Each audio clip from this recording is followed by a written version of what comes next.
नमस्कार दोस्तों, राधे राधे, जय श्री कृष्णा। हम अभी तक क्या पढ़ चुके हैं? हमने पढ़ रहे हैं शिक्षा मनोविज्ञान की विधियां। हमने पढ़ ली है आत्मनिरीक्षण विधि। आज हम पढ़ेंगे वस्तुनिष्ठ विधियां और उसके बारे में कि वस्तुनिष्ठ होता क्या है, वस्तुनिष्ठ विधियां कौन कौन सी है, क्या है। तो वस्तुनिष्ठ विधियां यानी ऑब्जेक्टिव मेथड्स, ये क्या होता है? वस्तुनिष्ठ विधियां क्या होती है जिसमें हम बिना पक्षपात के और अपनी भावनाओं को भी साइड में रख के और बिना भेदभाव के जब हम निरीक्षण करते हैं या हम ऑब्जर्व करते हैं या हम उस चीज का रिजल्ट निकालते हैं, तो वो किस में आती है? वस्तुनिष्ठ विधियां।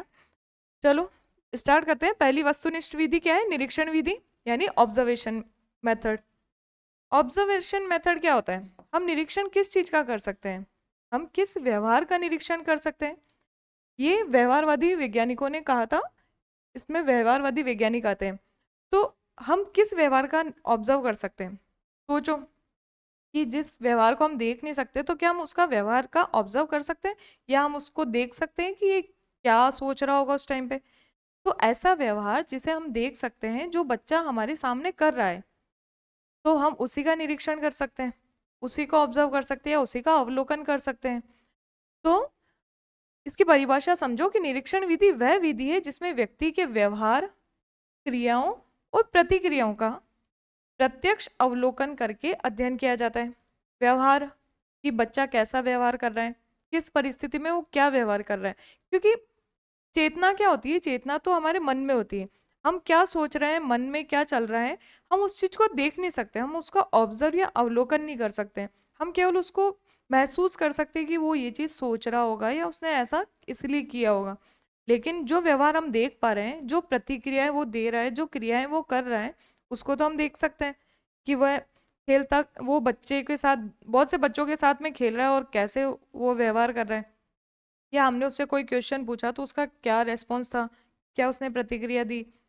तो ये चीज जो हम देख सकते हैं, उसका हम प्रत्यक्ष अवलोकन कर सकते हैं, उसका ही अध्ययन करेंगे। इसका प्रतिपादक कौन है? John B Watson. Watson Watson क्या है? व्यवहारवादी। तो व्यवहारवादी वैज्ञानिक जो है वो किसके लिए बोलते हैं? वो बोलते हैं कि जो व्यवहार हम देख सकते हैं उसी के बारे में बात करते हैं। तो वॉटसन ने इसका समर्थन किया था। इसकी विशेषताएं क्या है इस विधि की? कि ये प्रत्यक्ष यानी डायरेक्ट अध्ययन की विधि है। प्रत्यक्ष, जो हम देखकर उसके बारे में बता रहे हैं, वही चीज प्रत्यक्ष है। प्रत्यक्ष क्या होगी? जो हमारे सामने है। तो हम जिस बारे में, हम चीजों के बारे में हम सामने देख रहे हैं, वही क्या होती है? प्रत्यक्ष। तो ये क्या होती है? प्रत्यक्ष अध्ययन की विधि होती है, नहीं डायरेक्ट। वास्तविक व्यवहार का अध्ययन किया जाता है। रियल नेचर क्या है? रियल नेचर तो कब पता चलेगा? जब हम सामने खुद से देखेंगे। और जैसे इसकी भी और भी प्रकार होंगे निरीक्षण के, तब आप और इससे अच्छे से समझोगे कि रियल नेचर यानी वास्तविक व्यवहार क्या होगा, जो हम देख पा रहे हैं सामने से। हम जिसे केवल सोच पा रहे हैं या अनुभव कर पा रहे हैं, वो रियल व्यवहार नहीं होता। कि जैसे अभी पिछली वाले यानी आत्मनिरीक्षण विधियों में क्या कहा था कि हम मन को देख रहे हैं या मन के बारे में जान रहे हैं, तो हम वो रियल नेचर नहीं बोल सकते, उसे वस्तुनिष्ठ विधि नहीं बोल सकते, उसे वस्तुनिष्ठ नहीं मान सकते। क्योंकि हम उसके बारे में यह नहीं कह पा रहे कि वो चीज, वो व्यवहार जो था वो रियल था। तो वास्तविक व्यवहार का अध्ययन किया जाता है इसमें। वैज्ञानिक और वस्तुनिष्ठ विधि है। वैज्ञानिक यानी जिसमें कुछ नियम लगते हैं, कुछ रूल्स लगते हैं, कुछ सिद्धांत लगते हैं, और उसकी रियल जो फैक्ट्स होता है, उसका जो रियल नेचर है हमारे सामने आता है। तो किसके द्वारा? वैज्ञानिक तरीके से। इसमें अनुमान कम और वास्तविकता अधिक है। अनुमान कम, क्योंकि हम जो सामने हो रहा है उसे देख रहे हैं, तो हम अनुमान नहीं लगा रहे।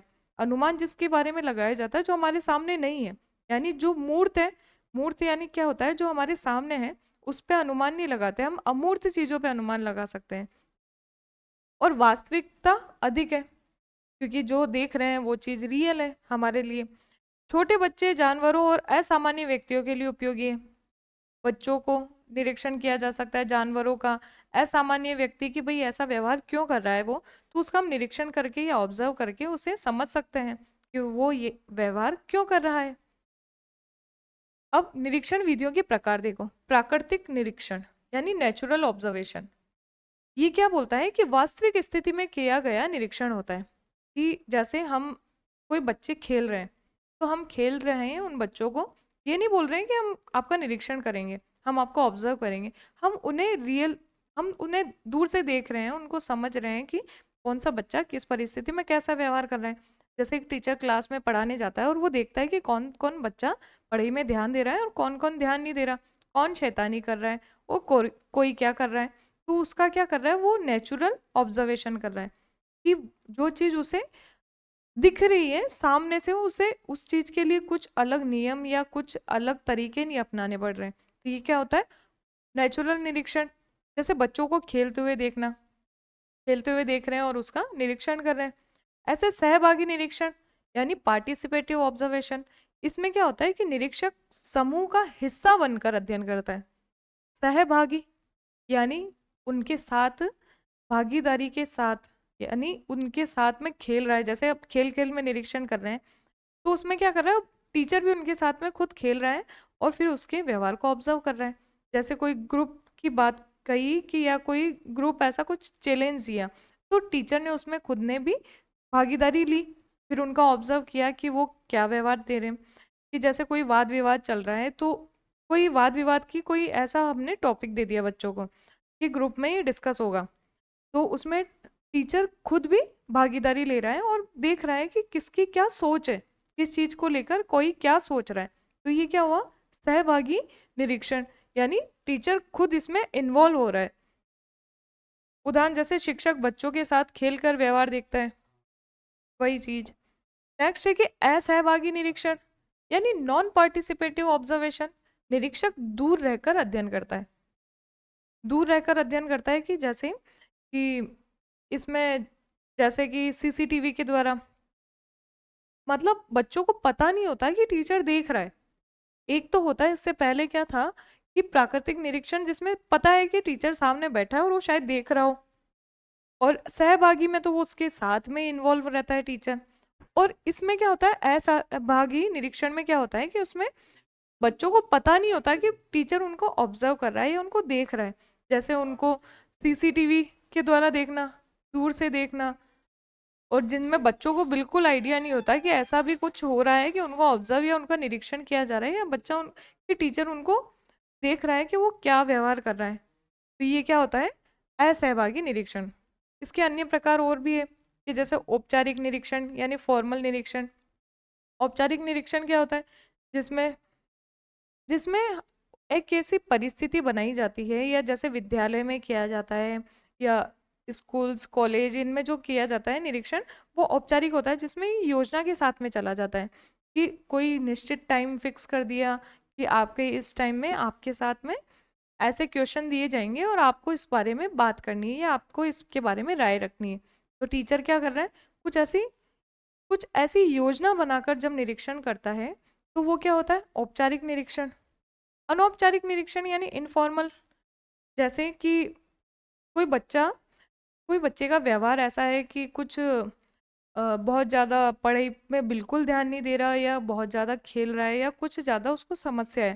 तो टीचर क्या करेगा, अनौपचारिक निरीक्षण करेगा, यानी उसको देखेगा, उसके बारे में दूर से देखेगा, कि जैसे उसके घर जाके भी उनके पेरेंट्स से बात करेगा, या फिर विद्यालय में और बच्चों से उसके बारे में जानेगा कि उसका एक्चुअल में नेचर है कैसा, वो किस परिस्थिति में कैसा व्यवहार कर रहा है, किसी दूसरे बच्चों के साथ में कैसा ट्रीट कर रहा है, टीचर्स के साथ में कैसा ट्रीट कर रहा है। तो ये क्या हो जाता है, अनौपचारिक निरीक्षण, जिसमें वह कोई योजना नहीं होती, बिना किसी योजना के या सामान्य रूप से उसका निरीक्षण जो किया जाता है, देखना कर रहा।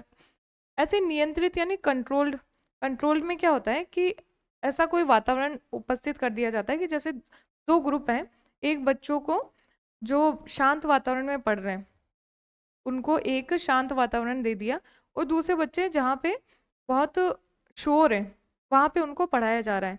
तो ये क्या, कोई ऐसा वातावरण देकर फिर उनका ऑब्जर्व किया जा रहा है कि जो बच्चे शांत वातावरण में पढ़ रहे थे उनके कितने नंबर आए, और जो शोर में पढ़ रहे थे उनके कितने नंबर आए, कि मतलब वो कितना सीख पाए और ये कितना सीख पाए।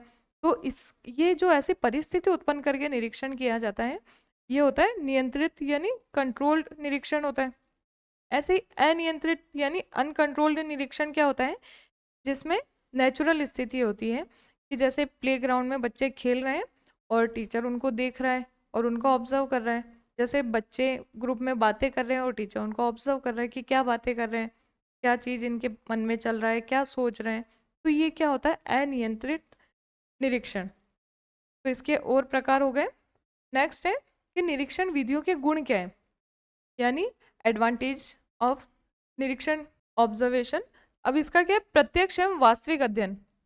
प्रत्यक्ष एवं वास्तविक अध्ययन, इसका मतलब समझो कि व्यवहार को सीधे देखकर, प्रत्यक्ष यानी क्या होता है, जो हमारे सामने है, जब हम चीज सीधा से देख पा रहे हैं, वो क्या होता है, प्रत्यक्ष। और वास्तविक अध्ययन, सीधे देखकर अध्ययन किया जाता है, इसलिए ये अधिक विश्वसनीय होता है। हम जो चीज देख पा रहे हैं, जो हम व्यवहार सीधे से देख पा रहे हैं, हम जिसमें अनुमान नहीं लगा रहे, तो वो क्या है, वास्तविक नेचर है। जैसे हमने बच्चों का निरीक्षण किया, हमने देखा कि निरीक्षण की ये विधियां हैं या इतने प्रकार हैं, तो उन प्रकारों के हिसाब से हमने ऑब्जर्व किया कि जैसे कंट्रोल निरीक्षण या फिर सहभागी रूप में। तो इससे क्या हुआ, उसका रियल जो नेचर है हमने वो चीज जान पाए। अब जो उससे पहले वाली विधि थी, आत्मनिरीक्षण विधियां, उसमें तो क्या था कि उसमें हम केवल उनका मन को उनके बारे में जान रहे हैं, या वो जो बोल रहे हैं हम वो चीज सुन रहे हैं। लेकिन इसमें क्या है, हम उनको खुद ऑब्जर्व करके जान रहे हैं। तो ये क्या होता है, ये जो विश्वसनीय होता है, यानी जो वास्तविक होता है, वास्तविक नेचर होता है, वो हमें दिखता है, इसलिए इसे बोलते हैं कि भाई ये प्रत्यक्ष और वास्तविक अध्ययन है।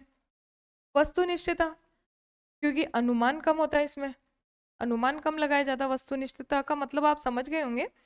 और निष्पक्षता अधिक होती है, कि जिसमें कोई भेदभाव नहीं होता है, या कोई कोई बिना भावनाओं के जो निरीक्षण होता है, या जो बिना ऑब्जर्वेशन के निरीक्षण होता है, तो वो जो ऑब्जर्वेशन के द्वारा निरीक्षण होता है वो वस्तुनिष्ठता में आता है, यानी ऑब्जेक्टिव। ऐसे छोटे बच्चों के लिए उपयोगी, ये छोटे बच्चों के लिए कैसे उपयोगी है, क्योंकि बच्चे अपनी बात स्पष्ट नहीं बता पाते, बच्चे अपनी बात नहीं कह पाएंगे। जैसे आत्मनिरीक्षण में क्या था कि हम उनके बारे में जानते हैं, हम उनसे कुछ क्वेश्चन पूछ रहे हैं और वो अपने बारे में या गाथा गा रहे हैं, या उनके अपने बारे में सोच रहे हैं। लेकिन बच्चों में इतना, बच्चे चंचल मन होते हैं बच्चों का, तो वो इतना इतना ज्यादा सोच भी नहीं पाते, इतना विचार नहीं कर पाते कि वो ऐसा क्यों कर रहे हैं, उनके मन में यह क्यों चल रहा है। तो ये निरीक्षण के द्वारा ज्यादा स्पष्ट पता चल पाता है कि बच्चों के बारे में, इसलिए इन्हें देखकर समझा जाता है। बच्चों को इसलिए देखकर ज्यादा अच्छे से समझ पाते हैं हम। ऐसे ही प्राकृतिक व्यवहार का अध्ययन, व्यक्ति का जो रियल नेचर है, वास्तविक जो व्यवहार है, वो सामने आता है, बनावटीपन कम होता है। अब जैसे कोई बच्चा या कोई टीचर या कोई भी पर्सन है, हम जिसके साथ एक दिन रुके, तो वो हो सकता है कि वो अपना बनावटी नेचर दिखाए, बनावटी बने। लेकिन जिसके साथ हम महीनों से साथ में हैं, तो वो क्या बनावटी रह पाएगा, क्योंकि रियल नेचर जो होता है वो सामने आ ही जाता है। जो उसका रियल, जो उसका तरीका होता है, हर चीज जो उसके करने का तरीका होता है वो सामने आ ही जाता है। वो बनावटी कुछ दिन के लिए बन सकता है, लेकिन हमेशा के लिए नहीं बन सकता। तो इससे क्या होता है, ऑब्जर्व करने से क्या होता है, उसका वास्तविक जो नेचर है, जो वास्तविक व्यवहार है, वो सामने आता है। अब ये सरल एवं व्यावहारिक है। सरल क्यों है, क्योंकि ऑब्जर्व हम कैसे भी कर सकते हैं, इसके लिए हमें कोई टूल्स की आवश्यकता नहीं हो रही, या कुछ ऐसे कि हमें कुछ बच्चों को इस रूम में बैठाना है या ऐसे करना है, हमें ये चीज़ की ज़रूरत है या उस चीज़ की ज़रूरत है। ऐसे कोई रीज़न नहीं है, कोई, क्योंकि निरीक्षण कर रहे हैं हम, तो कभी भी कहीं भी कैसे भी कर सकते हैं। बच्चों को देखना है, बच्चों को ऑब्जर्व करना है, तो हम कभी भी ऑब्जर्व कर सकते हैं। तो ये क्या विधि है, सरल विधि है। इस विधि का उपयोग करना आसान है। और व्यवहारिक विधि है। व्यवहारिक यानी कि जो हम वास्तविक जीवन में इसको फॉलो कर सकते हैं, जिसको हम अप्लाई कर सकते हैं बड़े आसानी से, तो व्यवहारिक विधि है। अन्य विधियों का आधार है। अनेक मनोवैज्ञानिक विधियां निरीक्षण पर आधारित होती है।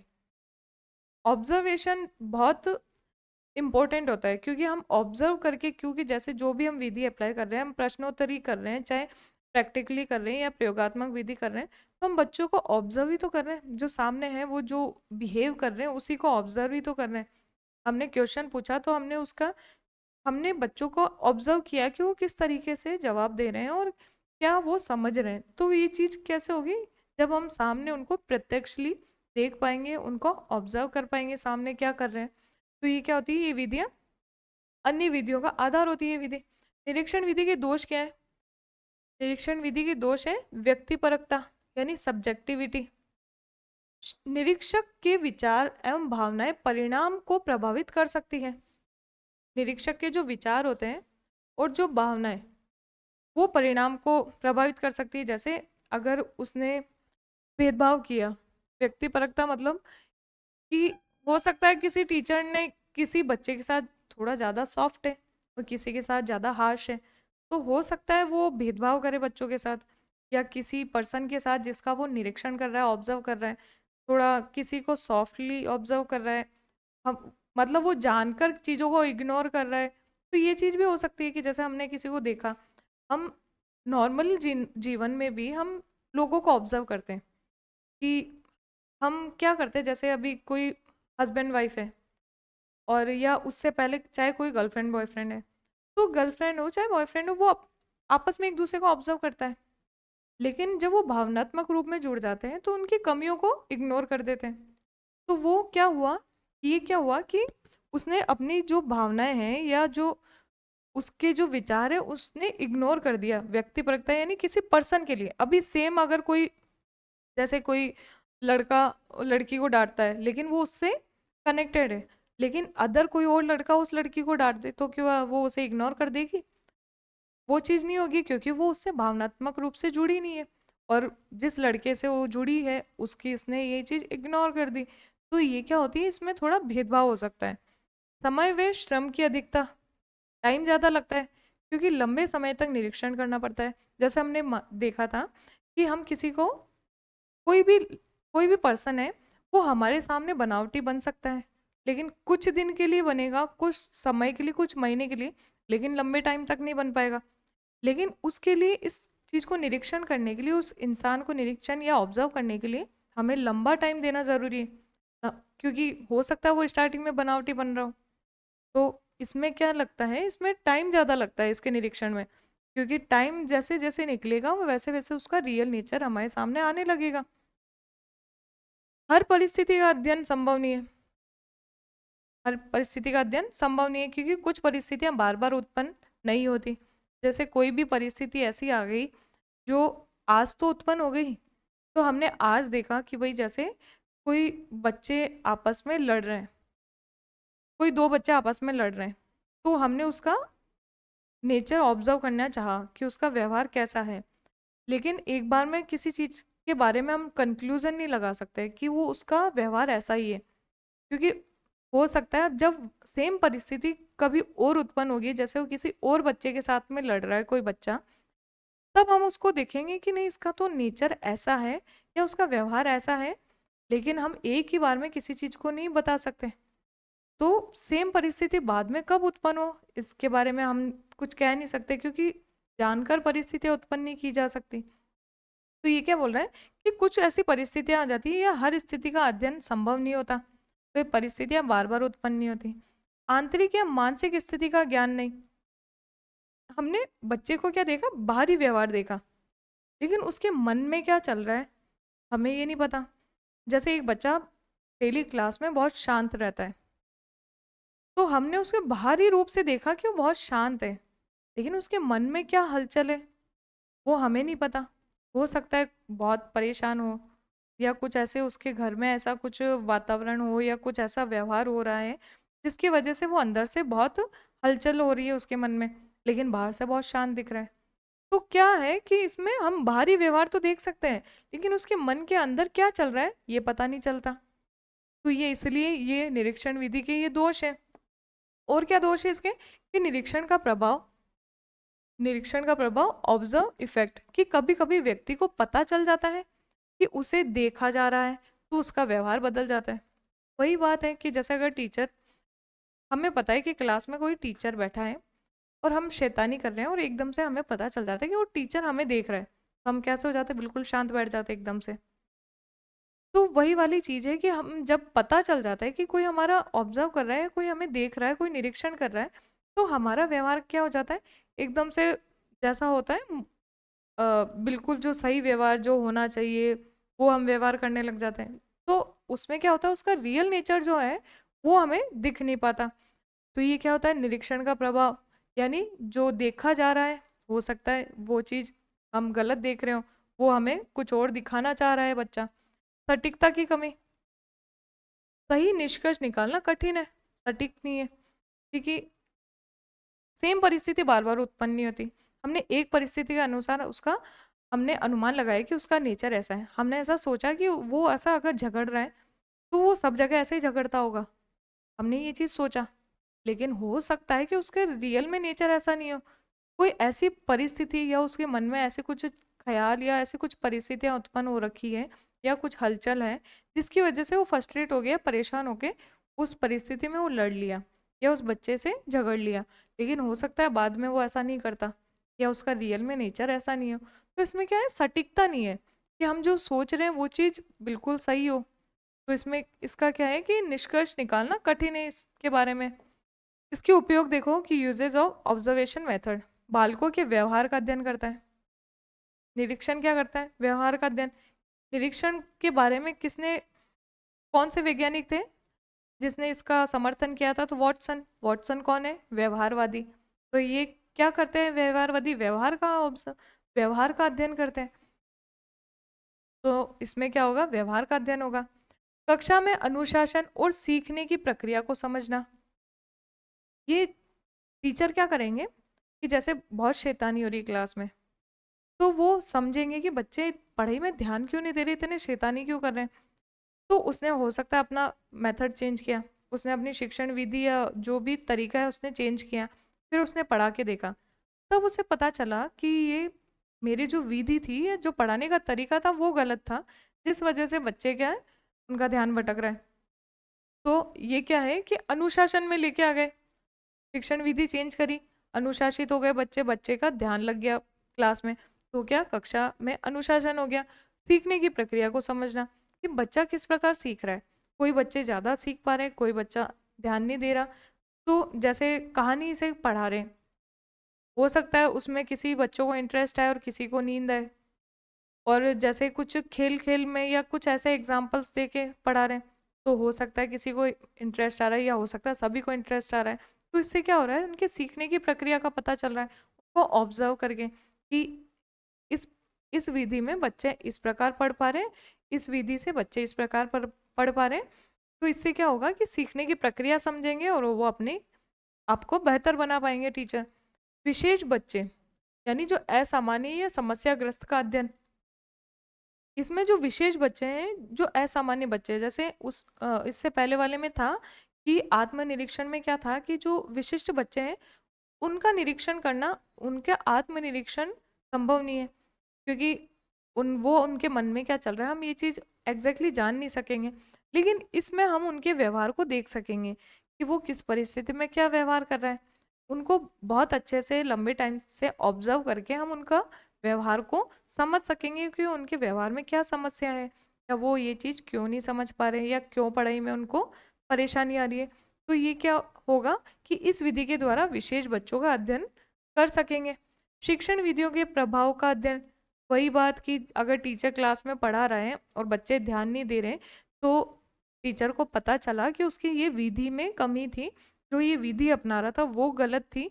तो उसने क्या किया, अपने विधियों का प्रभाव देखा और उसने अपनी विधि को चेंज किया निरीक्षण के द्वारा।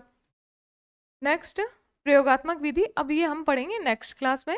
तो आज हमने क्या पढ़ा, निरीक्षण विधि, ये कौन सी विधियां है, वस्तुनिष्ठ विधियां। अब हम नेक्स्ट क्लास में प्रयोगात्मक विधि और इसके अलावा और जो भी वस्तुनिष्ठ विधियां हैं वो हम बात करेंगे। तो आज के लिए धन्यवाद।